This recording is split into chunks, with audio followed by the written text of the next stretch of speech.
This is the 60-second version of making a quilt. I starch my fabric and then I cut my squares. These are being made using the Strippy Stars ruler.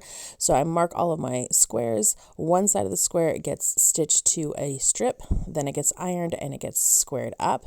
Then the other side of the square gets stitched to a strip. It again gets ironed and squared up. Once I have these units, I go ahead and stitch all my units first into pairs and then into sets of 3. These are the rows for the blocks. The rows get pressed before the rows become the quilt blocks. Once I have the quilt blocks, then the blocks get stitched together into rows and the rows get stitched together into the quilt top. I then added a border and that would be my finished quilt top. But that's not the end of making a quilt. Once you have the quilt top, you still need to baste it together to make the quilt. You need to quilt it, you need to add the binding, and then you have a finished quilt.